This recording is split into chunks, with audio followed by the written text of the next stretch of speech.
આજે વિશ્વભરમાં 11મો આંતરરાષ્ટ્રીય યોગ દિવસ ઉજવવામાં આવી રહ્યો છે, ત્યારે સુરતમાં સ્વસ્થ ગુજરાત મેદસ્વીતા મુક્ત ગુજરાત થીમ અંતર્ગત ભવ્ય ઉજવણી કરવામાં આવી હતી। રાજ્યના વન અને પર્યાવરણ મંત્રી મુકેશ પટેલની અધ્યક્ષતામાં સરસાણા ડોમ ખાતે મુખ્ય કાર્યક્રમનું આયોજન કરવામાં આવ્યું હતું। આ ઉજવણીમાં શહેરની સામાજિક સંસ્થાઓ, શાળા કોલેજના વિદ્યાર્થીઓ અને પાલિકાના અધિકારીઓ કર્મચારીઓ સહિત મોટી સંખ્યામાં લોકો ઉત્સાહભેર જોડાયા હતા। સુરત જિલ્લામાં યોગ દિવસની ઉજવણીમાં 3200 થી વધુ સ્થળોએ અંદાજે 4,50,000 થી વધુ નાગરિકો યોગમય બન્યા હતા। તો હિંમતનગરના સાબર સ્ટેડિયમ ખાતે પાણીમાં યોગાસન યોજાયા હતા। સામાન્ય રીતે લોકો જમીન પર યોગ કરતા જોયા હશે, પરંતુ પાણીમાં પણ યોગ શક્ય છે। જોકે હિંમતનગરના સ્થાનિક મહેન્દ્રસિંહ વર્ષોથી પાણીમાં યોગ કરતા હોય છે। જોકે આજે 21 જૂન વિશ્વ યોગ દિવસના દિવસે વહેલી સવારે હિંમતનગર સાબર સ્ટેડિયમ ખાતે સ્વિમિંગ શીખતા લોકોએ પાણી ભરેલા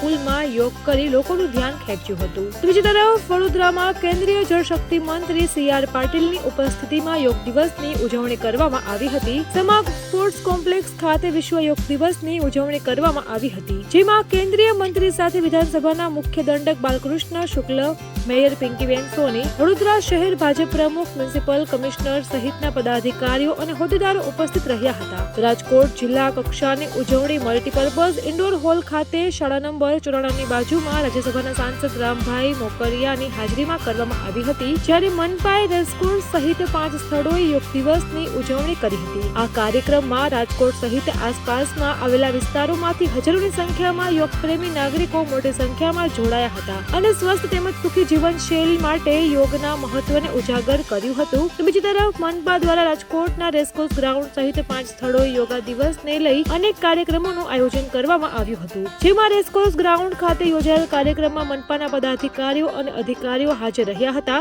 તો અમદાવાદના પ્રહલાદનગર ગાર્ડનમાં અમિત શાહે યોગ કર્યા હતા।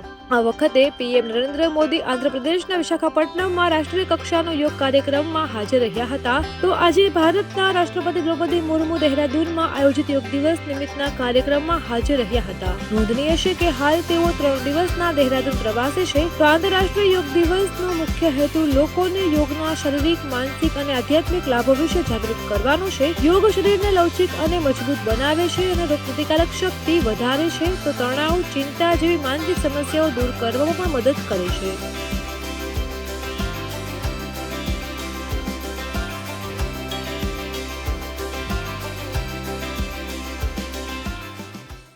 અમારી તમામ માહિતીથી અપડેટેડ રહેવા માટે જોડાયેલા રહો ત્રિશુલ ન્યૂઝ સાથે।